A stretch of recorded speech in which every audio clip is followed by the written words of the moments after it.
तो topper stock में ये question, this is from capacitor and the question is two identical capacitors A and B are shown in the figure and they are joined in series with a battery. If a dielectric slab is kept between the plates of capacitor B, then battery remains connected, then energy in A.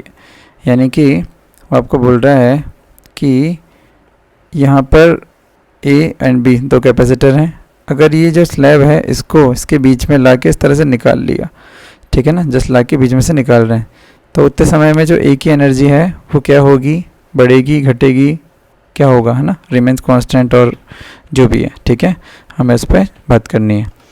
तो सबसे पहले हम लोग देखेंगे कि solution में कि दोनों जो कैपेसिटर हैं वो सीरीज़ में हैं, इस तरह से ये सीरीज़ में कनेक्टेड हैं, सीरीज़ में, और इनके अक्रॉस क्या है, बैटरी। और हमें पता है कि कैपेसिटर जब सीरीज़ में होते हैं तो उनमें क्या सेम होगा, क्यू सेम होगा, ठीक है। जब कैपेसिटर, बेसिक कॉन्सेप्ट जो है वो यहाँ से शुरू होगा कि अगर क्वेश्चन में पैरेलल में दिए होते कैपेसिटर तो उनके अक्रॉस वोल्टेज सेम होता, लेकिन यहाँ पर सीरीज़ में दिए हुए हैं तो हमारा बुद्धि चलना चाहिए, दिमाग चलना चाहिए कि क्यू क्या होगा भाई, हमारा सेम होगा। इस बात से क्वेश्चन हम उठा रहे हैं, तो ये कॉन्सेप्ट है कि क्यू सेम होगा।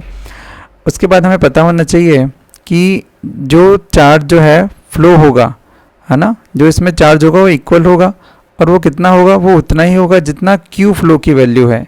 क्यू फ्लो की वैल्यू, क्यू फ्लो यानी कि जो चार्ज सर्किट में फ्लो होगा, that is what, Q flow. चलिए, तो हम सबसे पहले क्यू फ्लो निकाल लेते हैं। क्यू फ्लो कितना होता है तो हमें पता है C इक्विवेलेंट इंटू V होता है, और क्योंकि दोनों सेम है तो दोनों की कैपेसिटी जो है सेम मान लेते हैं, C एंड C। तो यहाँ पर हम बोल सकते हैं कि भाई C इक्विवेलेंट जो है वो कितने हैं, क्योंकि सीरीज़ में तो पैरेलल की तरह सॉल्व करेंगे, यानी कि C/2।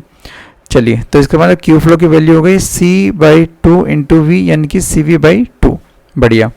अब ये जो क्यू फ्लो होगा, यही चार्ज अपने A को भी मिलेगा और ये चार्ज अपने B को भी मिलेगा। भाई ऐसा आ रहा है ना, ये तो यही A को भी मिला और यही B को भी मिला, ठीक है।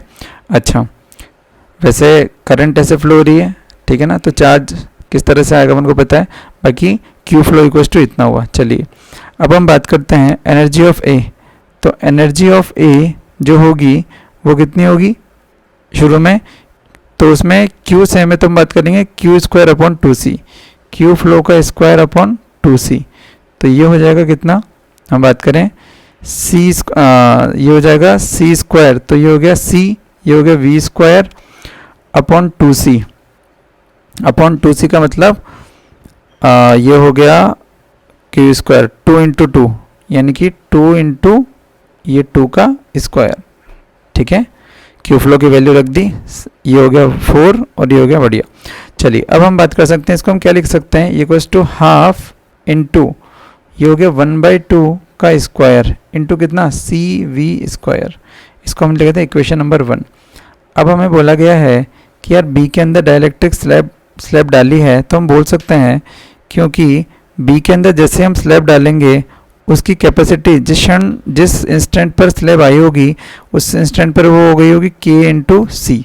चलो बताओ, इस सॉल्यूशन का सेकंड पार्ट है, तो इसको अपन ग्रीन कलर से करते हैं। तो ये हो गया C इक्विवेलेंट, कितना हो जाएगा C इक्विवेलेंट, तो इसका तो C था और इसका कितना था KC, तो ये जगह C into KC/C plus KC। तो यहाँ से अपन C कॉमन ले लेंगे, तो ये बन जाएगा KC/C कॉमन लिया 1 प्लस K, यानी कि ये बन गया K/1 प्लस K इंटू कितना C, ये बन गया C इक्विवेलेंट। अब बताओ नया charge flow, Q flow new कितना होगा, ये होगा C इक्विवेलेंट न्यू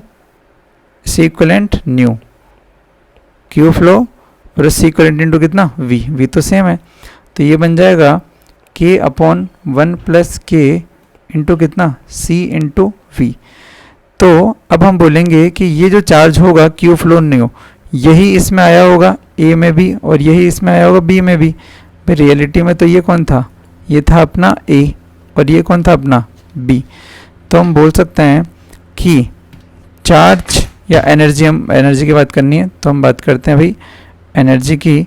तो energy in A, UA new वाली एनर्जी क्या होगी, ये होगी क्यू फ्लो कौन सा, न्यू, क्यू स्क्वायर अपॉन कितना 2c। चलिए क्यू स्क्वायर अपॉन 2c, यानी कि ये बन जाएगा k अपॉन 1 प्लस के का होल स्क्वायर और c square v square upon कितना 2c। तो ये बन जाएगा इक्वस टू इसको हम लिख सकते हैं हाफ, और ये बन गया k अपॉन 1 प्लस के का होल स्क्वायर इंटू सी से एक बार कट गया तो बन गया सी वी स्क्वायर। अब हम ध्यान से कंपेयर करें, एक वैल्यू तो आ गई ये वाली, इसको डाल देते हैं अपन इक्वेशन नंबर 2, और अपने पास पहले आ चुकी है इक्वेशन नंबर 1। ध्यान से अपन कंपेयर करें अगर, तो अपन को दिखना चाहिए कि यार यहाँ पर हाफ स्क्वायर, भाई हाफ सी वी स्क्वायर, देखो half C V square, difference है हाफ का स्क्वायर और इसका स्क्वायर, ठीक है। तो हमें कंपेयर करना है कि कौन बड़ा है, किस किस में हमें कंपेयर करना है, एक तो k अपॉन 1 प्लस के, और हमें कंपेयर करना है यहाँ पर 1/2। क्यों? क्योंकि यहाँ पर k अपॉन 1 प्लस के का स्क्वायर है और यहाँ पे 1/2 का स्क्वायर है। अब थोड़ा सा का दिमाग लगाएंगे हम, तो सोचो इफ़ k इक्वल्स टू 1, अगर k बराबर 1 होगा तो देन हम बोल सकते हैं कि k अपॉन 1 प्लस के की वैल्यू कितनी होगी, हाफ। चलिए बात करते हैं k इक्वल्स टू 2 पुट कर दूँ, तो देन हम देखेंगे कि वैल्यू की 2 अपॉन 1 प्लस 2 यानी कि 2/3, यानी कि अराउंड 0.6। क्या 0.6 ग्रेटर देन हाफ है? यस।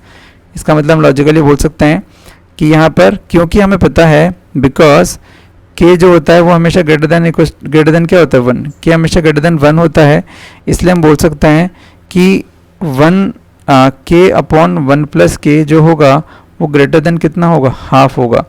इसका मतलब जो एनर्जी आई है नई वाली यू ए, न्यू जो एनर्जी है वो क्या होगी, वो ग्रेटर देन होगी यू ए ओल्ड के कंपेयर में।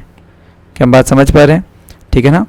तो क्योंकि यू ए ओल्ड जो थी वो थी हाफ इंटू 1/2 का square into C V square, जबकि ये जो आई है या ये half into K upon 1 plus K का whole square into C V square.